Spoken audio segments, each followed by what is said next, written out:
Picture this: coffee on the way to work, a snack on the way to pick up the kids, or that 11 p.m. gas station run because someone put the empty carton back in the fridge. You tap your card for $5 and something. Your phone buzzes 10 seconds later. Not a warning, not a fraud alert. Instead, a fee. $35 for being 12 cents short. You didn't get scammed. Nobody phished you. No Nigerian prince, no fake IRS agent, no stranger cloned your card in a dark alley. Your own bank, the one whose commercials show smiling families and golden retrievers, billed you almost 3,000% interest on 12 cents. They call it overdraft protection. Here's the number that should genuinely wreck your day. In 2025, banks and credit unions collected over $12 billion in overdraft and bounced payment fees. That's about $33 million every single day. Chase and Wells Fargo each banked about $1 billion of that, the two of them alone, in a single year. For context, that's roughly what it would cost to buy every person in Chicago a decent used car. Instead, it bought a lot of executives a very nice year, one small shortfall at a time. So today, we're doing what your bank's fee schedule is formatted to make sure you never do: reading it and doing the math. Let's start with a question your bank has never volunteered an answer to. What does it cost them when you overdraft? Turns out someone already asked.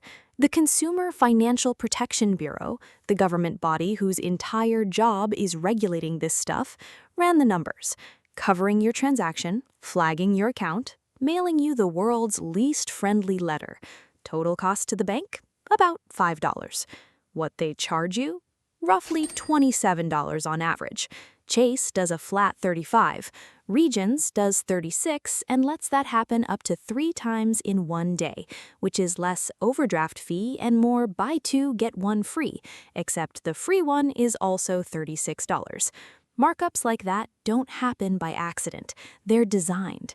For years, many large banks did not post your purchases in the order you need them.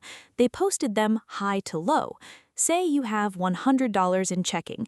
During the day, you buy coffee for $5, lunch for $15, groceries for $80, then your rent hits for $95. If they posted in real order, you would overdraft once, on rent. If they post high to low, they post the $95 rent first. Now you are negative. Then the coffee, the lunch, and the groceries each become their own separate $35 fee. One day, 4 fees, same spending. This wasn't a glitch. It went to court. Bank of America was sued over exactly this practice, and in November 2011, a federal judge gave final approval to a $410 million settlement covering more than 13 million customers who'd been charged overdraft fees as a result of high-to-low posting. Wells Fargo was hit with a similar ruling. A district court initially ordered $203 million in restitution. An appeals court threw part of that out on a technicality about federal preemption, but the district court reinstated the full award in 2013, and it was upheld on appeal in 2014 and left standing when the Supreme Court declined to take the case in 2016. Wells Fargo ended up paying. Suits like these were filed against more than 30 banks in total. Most of them stopped the high-to-low practice by the early 2010s. They stopped the blunt version. The mechanics evolved. The CFPB has since flagged what it calls authorize positive, settle negative. Your app shows $50 available. You buy gas for $30, it authorizes. You buy groceries for $25, it also authorizes because the gas hasn't settled. 2 days later, both settle at once, and you are suddenly negative. You did not overspend in the moment you tapped. Your app said you had the money. The back office said you did not. Regulators flagged this pattern as recently as 2023 and warned it likely counts as an unfair practice. It's part of why people swear they checked their balance and still got hit. Banks have a specific name for all of this: courtesy pay, protection that costs $35 and protects you from the bank itself. Only about a quarter of households ever pay one of these fees in a year, but nearly 80% of all overdraft and NSF fee revenue comes from 9% of accounts, and the median balance in those accounts is under $350. This isn't a broad tax, it's a concentrated one, aimed at people already living close to the edge. Overdrafts are the headline. The rest of the bill is the tasting menu. There's the monthly maintenance fee, a charge to keep your own money in their vault. Average $13.51 a month. That's $162 a year.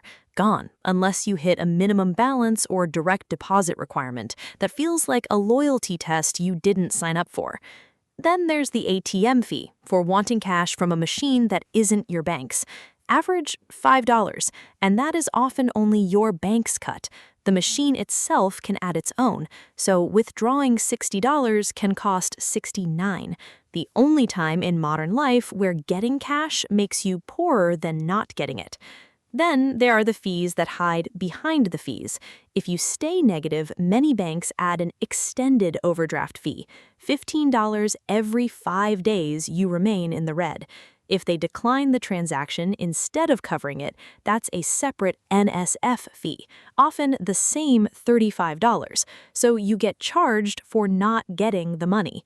One bad week can snowball because one fee creates the condition for the next.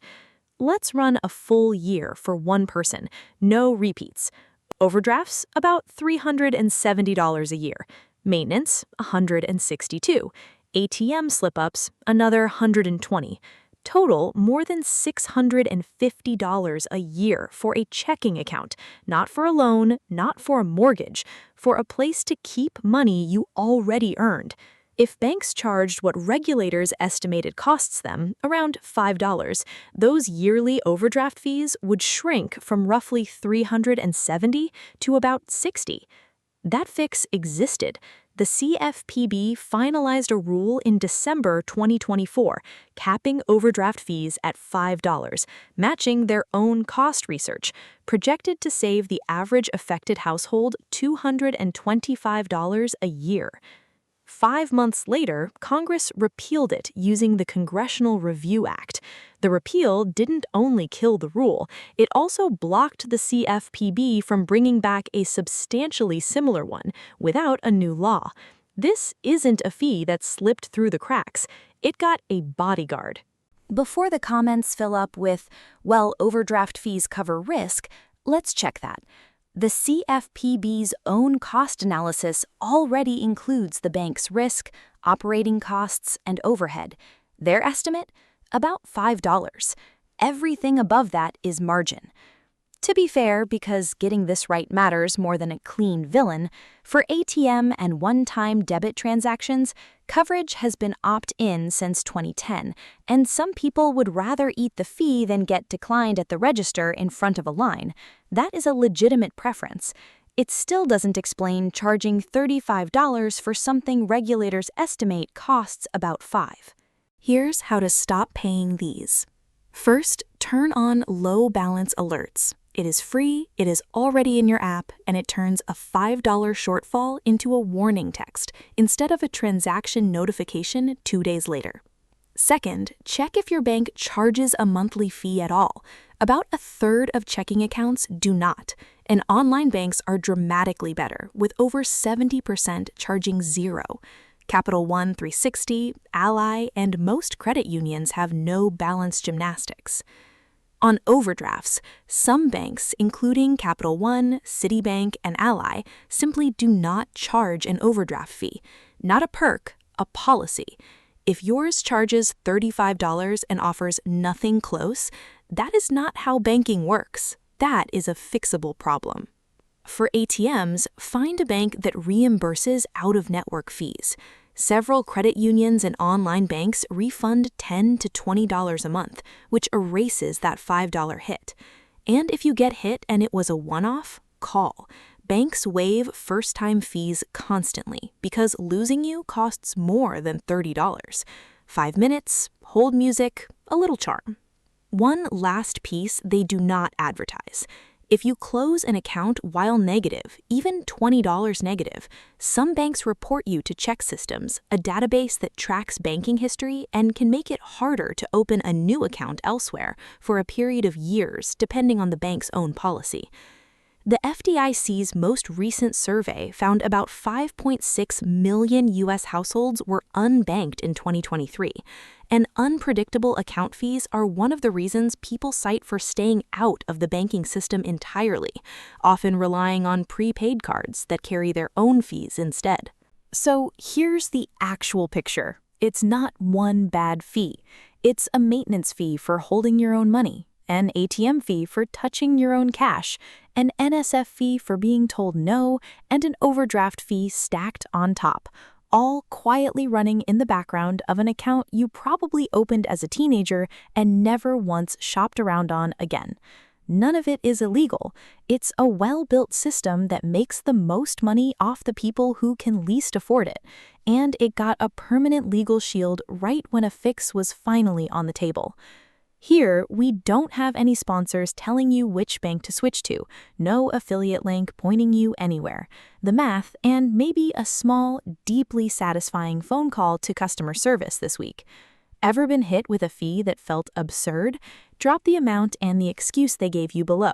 Bonus points if the excuse was creative. Send this to the one person in your life who still doesn't know their bank charges $35 for being 12 cents short. If you want us to keep finding the next one, like and subscribe.